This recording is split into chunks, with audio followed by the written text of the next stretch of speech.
खुदा बाप, खुदा बेटे और खुदा रूल कुद्स के नाम में आपकी सलामती है। खुदा के ज़िंदा और मुक़द्दस कलाम में जिस ताल्लुक़ से हम आज और इन दिनों में बात कर रहे हैं वो पाक तस्लीस का मौजू है। और हम इस सिलसिले में पिछले प्रोग्राम्स में बहुत सी बातें कर चुके हैं और आज हम खुदा के पाक रूह को जो तस्लीस का तीसरा अकरूम है, हम खुदा के पाक रूह की ज़ात के ताल्लुक़ से चंद आयात देखेंगे जो तस्लीस को समझने में हमारी रहनुमाई करेंगे। हम निकालते हैं अमाल की किताब 5वां बाब उसके 3री आयत और 4थी आयत। मगर पतरस ने कहा, ऐ हननिया, क्यों शैतान ने ये बात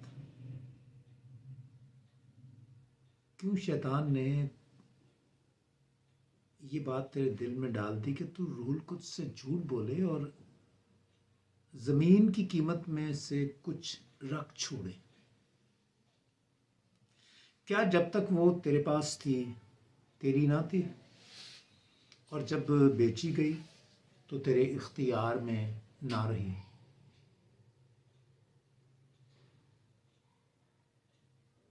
तूने क्यों अपने दिल में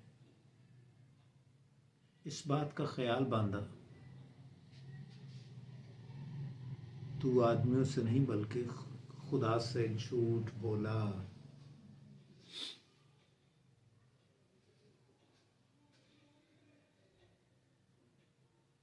एक मिसाल मुझे याद आ रही है और मैं वो चाहता हूँ कि आपकी गोश गुजार करूँ। मोबाइल हम यूज़ करते हैं और कहीं ना कहीं आना जाना भी रहता है, अनजान जगहों पर भी हम जाते हैं और हम GPS का इस्तेमाल करते हैं और जिस डेस्टिनेशन पर हमने जाना होता है हम उसके बारे में लिखते हैं और फिर चल देते हैं। जब हम अपनी सिमत पर चल रहे होते हैं तो एक आवाज़ हमारी रहनुमाई करती है और ये आवाज़ कंप्यूटर की आवाज़ है और हमें गलत चलने पर हमारी निशानदेही करती है और बताती है कि आपको सीधी तरफ मुड़ना है, उल्टी तरफ मुड़ना है। लेकिन वो कभी भी जब हम उस सिमत में नहीं जाते जिस सिमत में वो हमारी रहनुमाई कर रही है तो वो हमसे नाराज़ नहीं होती। वो कंप्यूटर है। और मैं ये बात आज आपके साथ शेयर करना चाहता हूँ। बाज़ वक़्त लोगों को गुफ्तगू करते हुए हम देखते, जानते और सुनते हैं कि वो पाक रूह को तीसरे एक नाम के तौर पर नहीं समझते और ना ही शख्सियत के तौर पर लेते हैं। वो कामिल शख्सियत है, वो उस फ़ोन पर लगे कंप्यूटर की मानद नहीं जो नाराज़ ना हो, रंजीदा ना हो,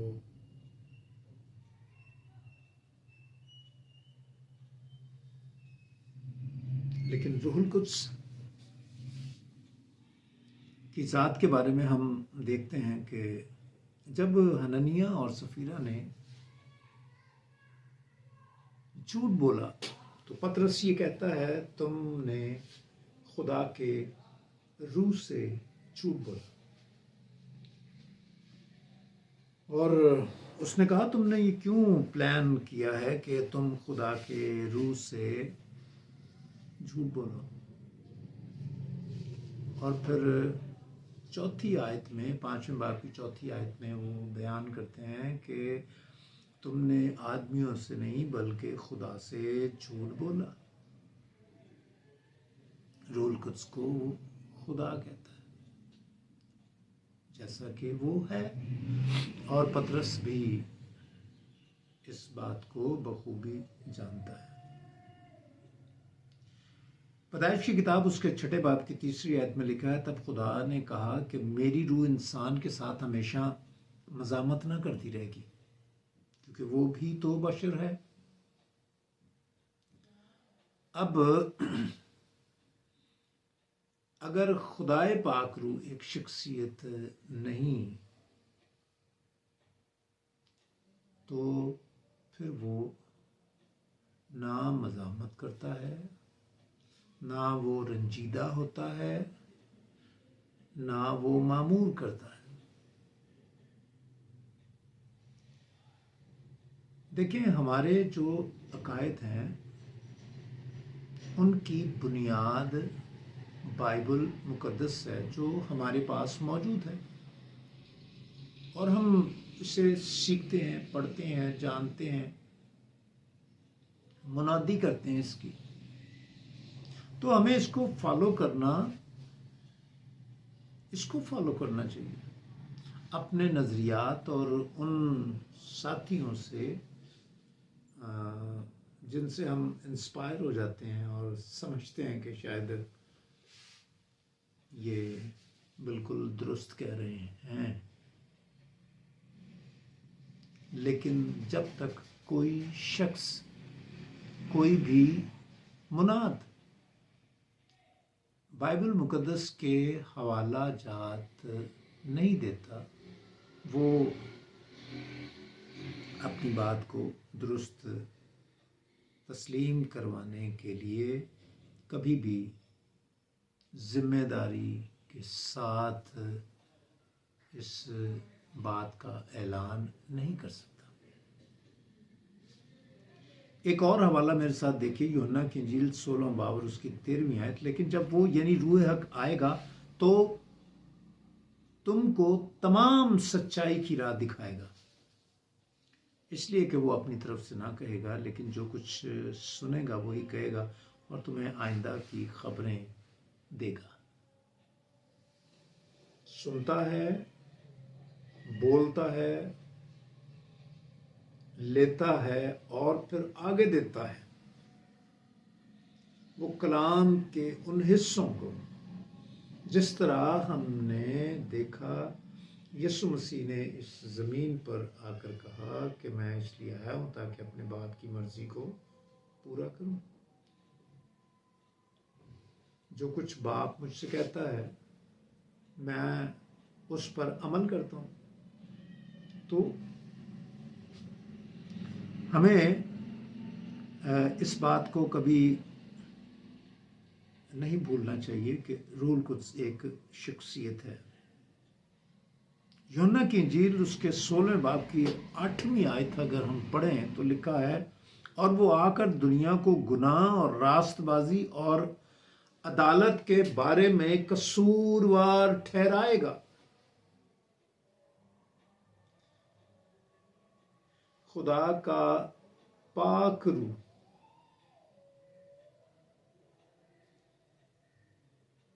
जो कि एक शख्सियत है, जो कि तीसरा अकनूम है, जो कि खुदा है,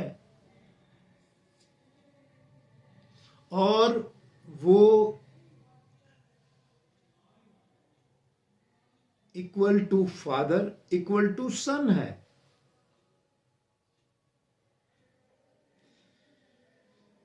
तस्लीस में तीनों अकनूम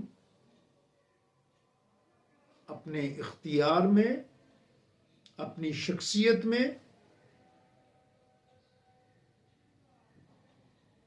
एक दूसरे के साथ वो सब मिलकर एक हैं और कोई किसी से बढ़कर नहीं और कोई किसी से कम नहीं। और जिस तरह उन्होंने अपने लिए इस निजात के काम को चुना है, उस तरह ही उन्होंने इसे अंजाम दिया है। हम रूहुल कुद्स के हवाले से बात कर रहे हैं और तसलीस हमारा मौजू है, और हम ये बता रहे हैं कि तीनों अकनूम यगानगत में और मोहब्बत में और इख्तियार में बराबर हैं, क्योंकि वो एक हैं।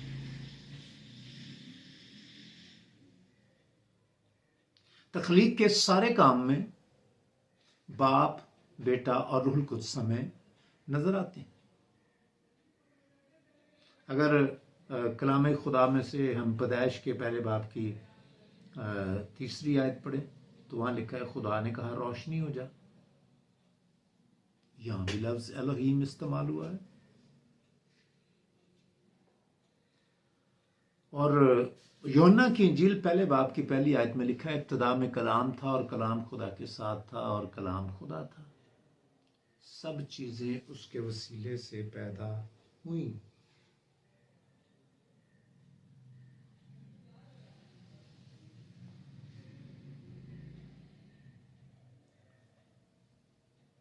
फिर उसके बाद हम देखते हैं पैदाइश की किताब के पहले बाब की दूसरी आयत में, खुदा रूहुल कुद्स पानियों पर जुम्बिश करता था।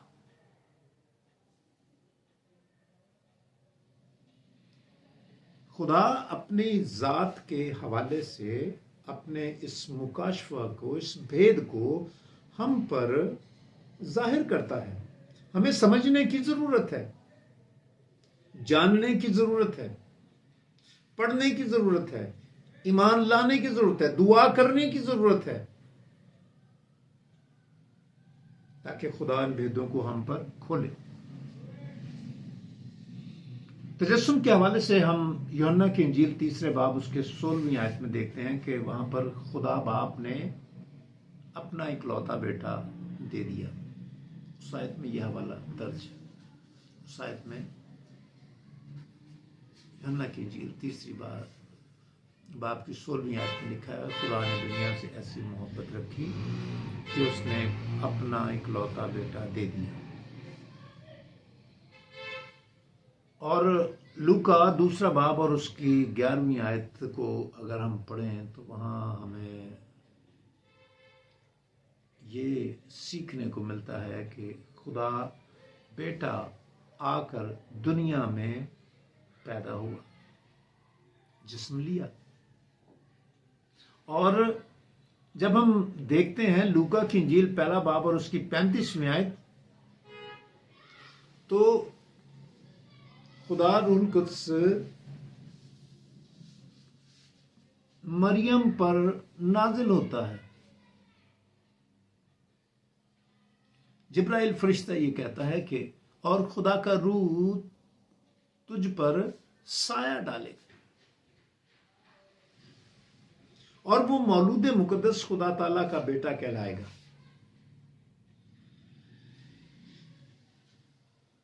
कफारे में हम देख सकते हैं, और इब्रानियों के खत उसके 9वें बाब की 4थी आयत में इस बात का जिक्र है कि खुदा बाप ने कलवरी पर उस कुर्बानी को जो दी गई कबूल किया। और लूका 2:11 में लिखा है कि खुदा बेटा आकर दुनिया में, खुदा बेटे ने अपने आप को हमारे इवज कुर्बान किया। इब्रानियों 9वां बाब और उसकी 14वीं आयत, खुदा बेटे ने दुनिया में आकर तजस्सुम लेकर पैदा होकर और हमारा इवजी होकर उसने कुर्बानी के काम को किया। फिर हम देखते हैं और खुदा रूहुल कुद्स के बारे में, और इब्रानियों 9वें बाब और उसकी 14वीं आयत में लिखा है, अजली रूह के वसीले से, अजली रूह के वसीले से। हम इस तालीम से इनकार नहीं कर सकते, और अगर हम इस तालीम से इनकार करते हैं तो यकीनन हम उस दायरे से निकल जाते हैं जो बाइबल की रहनुमाई में चलने के लिए हमारे गिर्द लगाया गया है। फिर हम आजाद हैं, और फिर हम गुनाह में और मुख्तलिफ तालीमात में, बिद्दात में हम फंस जाते हैं, और हमारी जिंदगी का मामला, हिस्सा सब बर्बाद और तबाह हो जाता है। निजात के सिलसिले में लूका की इंजील 15वें बाब की 22वीं आयत में एक तमसील का जिक्र है। खुदा बाप ने दूर दराज मुल्क से वापस आने वाले मुसरिफ बेटे को कबूल किया। बाप गुनहगारों को खुशामदेद कहता है, और वो उसे माफ, खुशामदेदी नहीं कहता, उसे माफ करता है, उसे लिबास पहनाता है, उसे अंगूठी पहनाता है और उसकी खातिर ज़ियाफत करता है। लूका की इंजील उसके 15वें बाब की 4थी आयत में जिक्र है कि खुदा बेटा जो चरवाहा है, यीशु मसीह कहते हैं अच्छा चरवाहा मैं हूं। अच्छा चरवाहा अपनी भेड़ों के लिए जान देता है। वो खोए हुओं को तलाश करने के लिए जाता है। और इफ्सियों पहले बाब और उसकी 13वीं आयत में लिखा है, खुदा रूहुल कुद्स नए ईमान लाने वालों पर मोहर करता है।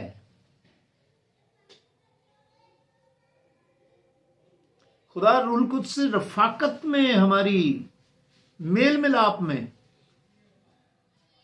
खुदा बाप रफाकत की दावत देता है, खुदा बेटा मेल मिलाप कराता है, और खुदा रूह इस मेल मिलाप और रफाकत को अमल में लाता है।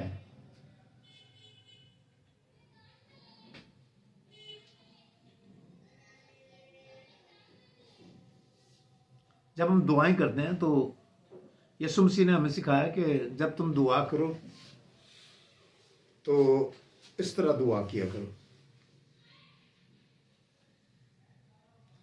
और फिर यीशु मसीह ने दुआ के हवाले से और भी बहुत सी बातें बताई, लेकिन इन सारी दुआओं के जो हम खुदा की हजूरी में करते हैं, यीशु मसीह ने कहा कि जो कुछ मांगो मेरे नाम से, मेरे बाप से मांगो, वो सब कुछ तुम्हारे लिए हो जाएगा। तो दुआ, दरखास्तें जो हैं, खुदा बाप उन दरखास्तों को कबूल करता है, और खुदा बेटा वो हस्ती है, खुदा बेटा वो हस्ती है जिसके नाम से हम दुआ मांगते हैं। और खुदा रूहुल कुद्स, खुदा पाक रूह उन दुआओं में हमारी रहनुमाई करता है। रोमियो 8वां बाब उसकी 26वीं आयत को पढ़ सकते हैं, और आप और देख सकते हैं कि किस तरह पाक रूह हमारी रहनुमाई करता है उन दुआओं को जो हम खुदा की हुजूरी में पेश करते हैं। रूहुल कुद्स के बारे में हम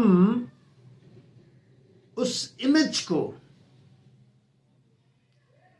जो बाइबल मुकद्दस में हमें नजर आता है, हम उसे मसख करने की कोशिश ना करें, क्योंकि कलाम खुदा में ये लिखा है कि जो खुदा पाकरू के बारे में कुफ्र बकता है, गुनाह करता है, वो माफ ना किया जाएगा। मत्ती की इंजील 12वें बाब उसकी 31वीं और 32वीं आयत को अगर हम पढ़ें तो वहां लिखा है, इसलिए मैं तुमसे कहता हूं कि आदमियों का हर गुनाह और कुफ्र तो माफ किया जाएगा, मगर जो कुफ्र रूह के हक में हो वो माफ ना किया जाएगा, उसकी माफी नहीं है।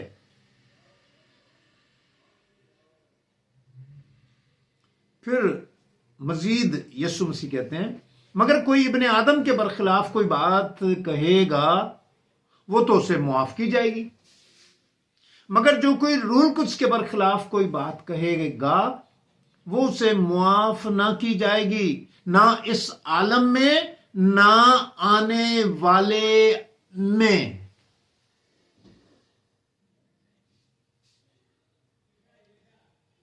तो बाइबल के मुताबिक जो तालीम खुदा के पाक रूह से ताल्लुक रखती है, हमें दी गई है, हमें सिखाई गई है, हमें गवाही और मुनादी देने के लिए दी गई है, हम उसे दुरुस्त तौर पर बोझ के साथ इसे प्रीच करें, इसमें आमेजिश ना करें, अपने मुफादात की खातिर खुदा की जात के उस मुकाशफे में बिगाड़ पैदा करने की कोशिश ना करें और उसकी मुनादी ना करें, वरना लिखा है कि फिर इसके बारे में सख्त सजा दी जाएगी, और यहां तक सजा है कि उसकी माफी नहीं, ना इस दौर में ना आने वाले दौर में। आप ये भूल जाएं, अब किसी भी मकाम पर चूंकि खुदा एक है, तो किसी भी मकाम पर आप किसी को कमतर पेश करने की कोशिश ना करें। तस्लीस के इस तालीम को जो बाइबल में हमें दी गई है उसे दुरुस्त तौर पर पेश कीजिए। अगर हम इसको समझने से कासिर हैं तो बैठिए खुदावंद की हुजूरी में, वो आपको मुझे सिखाने पर कादिर है। इफिसियों का 4था बाब और उसकी 30वीं आयत, खुदावंद के कलाम में इस तरह लिखा है, और खुदा के पाक रूह को रंजीदा ना करो, खुदा के पाक रूह को रंजीदा ना करो, जिससे तुम पर मखलसी के दिन के लिए मोहर हुई, उसे रंजीदा ना करो। हम कलाम की इस रोशनी में एक दुआ करेंगे। हमारे अबदी जलाली अजीम खुदा, हम तेरी शुक्रगुजारी करते हैं इस भेद को जो बाइबल मुकद्दस में दिया गया है, और बाइबल के अलावा इस भेद को जानने, समझने और इसकी तालीम को हम कहीं भी नहीं देख सकते। सो हम तेरे कलाम के भेदों के लिए, तेरे कलाम की सच्चाई के लिए हम तेरी शुक्रगुजारी करते हैं। हमें अपनी मर्जी के मुताबिक और हमें ब्लेस कर और बरकत दे। अपना इत्मीनान हम में से हर एक पर नाजिल कर। मसीह हमारे खुदा उनके वसीले से, आमीन।